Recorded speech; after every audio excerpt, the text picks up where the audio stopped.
Om Asmadgurubhyo Namaha, Jai Sriman. When we acquire a little knowledge, we get the feeling we learnt everything.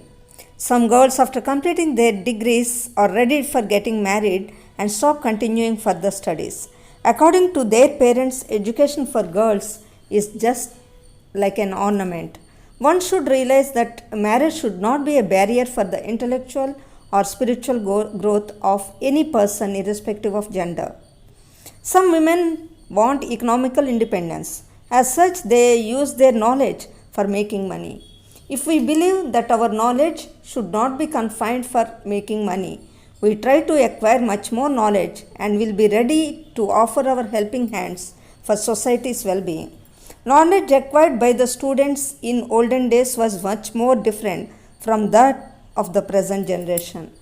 Earlier, great sages went to Gurukulas for acquiring knowledge and skills.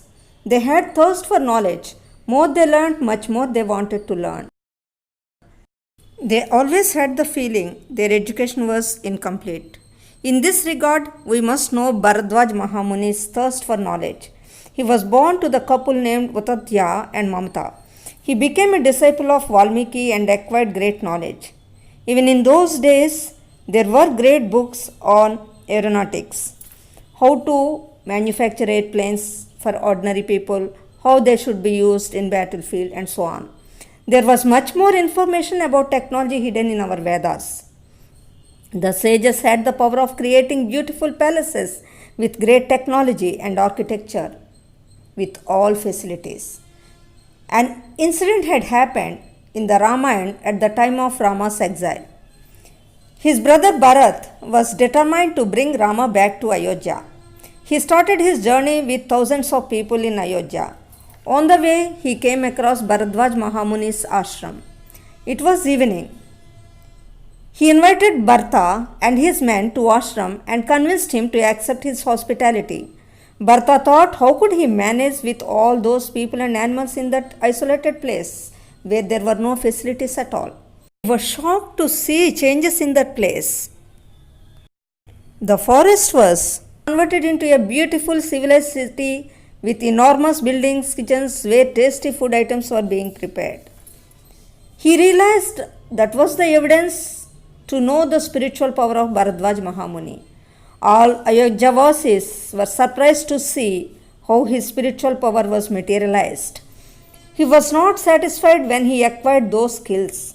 He strived to pursue the roots of the knowledge and realized Vedas were the roots of our entire knowledge.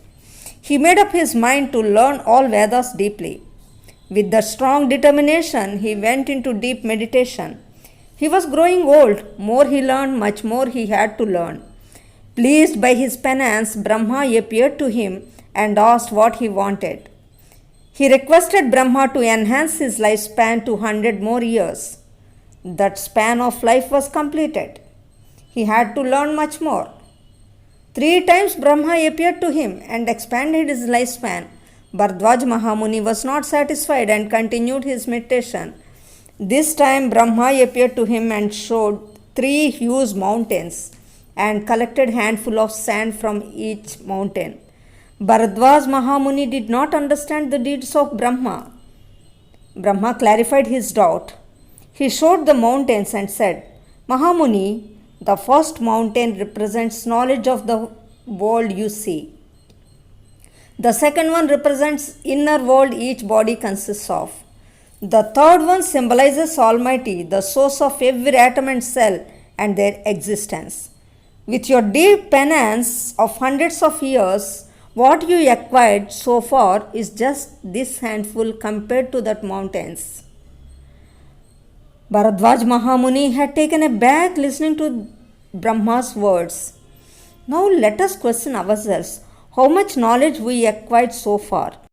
We must always open our ears to listen to the great preachings of great sages or great saints from all corners. Thank you. Jai Sriman.